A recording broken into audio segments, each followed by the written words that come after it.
Police തിരയുന്നതിനിടെ സമൂഹ മാധ്യമങ്ങളിൽ വീണ്ടും കുറിപ്പുമായി അർജുൻ ആയങ്കി. താൻ മത്സ്യത്തൊഴിലാളികളുടെ ബോട്ടിലായിരുന്നുവെങ്കിൽ പ്രതിഷേധിക്കുന്ന സ്ത്രീക്ക് ഭർത്താവിനെ കിട്ടുമായിരുന്നുവെന്ന് ആഭ്യന്തര വകുപ്പിനെ വിമർശിച്ച ഫേസ്ബുക്ക് പോസ്റ്റ്. കള്ളക്കേസ് ജയിലിലടച്ച കേസ് പുനരന്വേഷണം നടത്തണമെന്നും ഫേസ്ബുക്കിൽ കുറിപ്പ്. മുട്ടിന് വെടിവെച്ചാലും മുട്ടുകുത്തില്ലെന്നും തന്നെ തീവ്രവാദിയാക്കിയത് ഈ സിസ്റ്റമെന്നും പോസ്റ്റിൽ. വിവരങ്ങളുമായി ലെവിൻ കെ വിജയനാണ് ചേരുന്നത്. ലെവിൻ, ഒരു വശത്ത് ഇതേ അർജുനായി വേണ്ടിയിട്ട് പോലീസ് ഇങ്ങനെ തിരച്ചിൽ വളരെ ദ്രുതഗതിയിൽ തന്നെ നടത്തുകയാണ്. പക്ഷേ മറുവശത്ത് ഇങ്ങനെ സോഷ്യൽ മീഡിയയിൽ വളരെ ആക്റ്റീവ് ആയിക്കൊണ്ടിരിക്കുകയാണ് അർജുൻ ആയങ്കി. മാത്രമല്ല, ഒരു വലിയ വിമർശനം കൂടി ഉയർത്തുകയാണ്. സത്യത്തിൽ ഇത് അർജുൻ ആയങ്കി തന്നെയാണോ, അതോ ഈ പോലീസിന്റെ ശ്രദ്ധ തിരിക്കാൻ വേണ്ടിയിട്ട് മറ്റാരെങ്കിലും ഇങ്ങനെ ഫേസ്ബുക്കിലൊക്കെ ആക്റ്റീവ് ആക്കി വെച്ചിരിക്കുകയാണോ? അഞ്ജലി, അതുതന്നെയാണ് പോലീസിനെയും കുഴയ്ക്കുന്ന പ്രശ്നം. അതുതന്നെയാണ് അന്വേഷണത്തിന്റെ ഭാഗമായിട്ടുള്ള പ്രധാനപ്പെട്ട സംശയങ്ങൾ. മണിക്കൂറുകളുടെ ഇടവേളയിൽ അർജുന്റെ സാമൂഹ്യ മാധ്യമ അക്കൗണ്ടുകളിൽ നിന്നും ഫേസ്ബുക്കിൽ നിന്നും ഇൻസ്റ്റഗ്രാമിൽ നിന്നും അടക്കം ഇത്തരത്തിൽ പോസ്റ്റുകൾ ഉണ്ടാകുന്നു എന്നുള്ളതാണ് ഏറ്റവും പ്രധാനപ്പെട്ട കാര്യം. പ്രധാനമായും പോലീസ് ഇന്ന് അർജുന്റെ സഹോദരൻ അഖിലിനെയും സുഹൃത്തായ വനിതയെയും കസ്റ്റഡിയെടുത്തിട്ടുണ്ട്.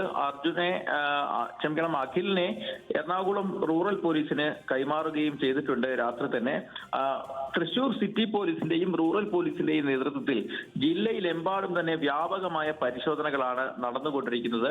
അർജുൻ ജില്ലയിൽ എത്തിയിട്ടുണ്ടെന്നും അതോടൊപ്പം തന്നെ ചിലരുടെ സഹായം ലഭിച്ചിട്ടുണ്ടെന്നും പോലീസിന് വിവരം ലഭിച്ചിട്ടുണ്ട്.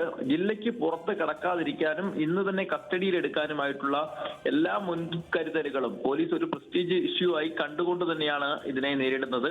അതുകൊണ്ട് തന്നെ അതിർത്തി പ്രദേശങ്ങളിൽ എറണാകുളം റൂറൽ, എറണാകുളം സിറ്റി പോലീസുകൾക്കൊപ്പം പാലക്കാട് പോലീസും ജില്ലാ പോലീസും അതോടൊപ്പം തന്നെ തൃശൂർ സിറ്റി റൂറൽ പോലീസുകളും ഒക്കെ ചേർന്ന് സംയുക്തമായിട്ട് ഒരു ഉന്നത ഉദ്യോഗസ്ഥന്റെ തലത്തിലുള്ള ഉദ്യോഗസ്ഥരുടെ നേതൃത്വത്തിൽ തന്നെയാണ് ഈ അന്വേഷണം മുന്നോട്ട് കൊണ്ടുപോകുന്നത്. ഇതിനിടയിലാണ് അർജുന്റെ പല അക്കൗണ്ടുകളിൽ നിന്നായി ഇത്തരത്തിൽ പലതരത്തിലുള്ള പോസ്റ്റുകൾ വരുന്നത്. നേരത്തെ ഒരു മാധ്യമ സ്ഥാപനം ഇതുമായി ബന്ധപ്പെട്ടുകൊണ്ട് വാർത്ത റിപ്പോർട്ട് ചെയ്യുന്നതിനിടയിൽ അവരുടെ യൂട്യൂബ് പേജിന്റെ ചാറ്റിൽ കമന്റായി ചെയ്തത് താൻ തൃശൂർ തേക്കങ്കാട് മൈതാനത്ത് ഒരു മരത്തിന്റെ ചുവട്ടിൽ ഇരിപ്പുണ്ട്, വന്ന് കസ്റ്റഡിയിൽ എടുക്കാമെന്നായിരുന്നു. അതിനുശേഷം ഇത് ഈ അർജുന്റെ ഇൻസ്റ്റഗ്രാം പേജിൽ സ്റ്റോറിയായി വന്നത് കേസ് നടത്തുന്നതിനായി സാമ്പത്തിക സഹായം ഇല്ല, നയാ പൈസ ഇല്ല എന്നുള്ള പഴയ ചലച്ചിത്രകാരത്തിന്റെ പിന്നണി പാട്ട് ഇട്ടുകൊണ്ട് QR കോഡ് ഷെയർ ചെയ്തുകൊണ്ടായിരുന്നു.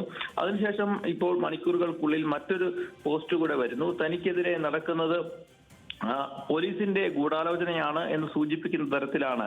കടലിൽ അകപ്പെട്ട മത്സ്യത്തൊഴിലാളികളുടെ ബോട്ടിലാണ് താനുള്ളതെങ്കിൽ പറഞ്ഞിരുന്നെങ്കിൽ ആ റോഡിലിരുന്ന് ആ സ്ത്രീകൾക്ക് കരയേണ്ടി വരില്ലായിരുന്നു എന്നുള്ളതാണ്. മത്സ്യത്തൊഴിലാളികൾ പ്രളയത്തിലകപ്പെട്ട പേമാരിയിലകപ്പെട്ട പല ഭാഗങ്ങളിലായി ഇത്തരത്തിൽ ബുദ്ധിമുട്ട് നേരിടുന്ന. എന്തായാലും പോലീസ് ഇങ്ങനെ പിന്നാലെ നടക്കുന്നുണ്ടെങ്കിൽ അതിനൊന്നും ഭയക്കാതെ വീണ്ടും പോസ്റ്റ് ഇടുകയാണ് അർജുൻ ആയങ്കി. വിവരങ്ങൾ നൽകിയത് ലെവിൻ കെ വിജയനാണ്.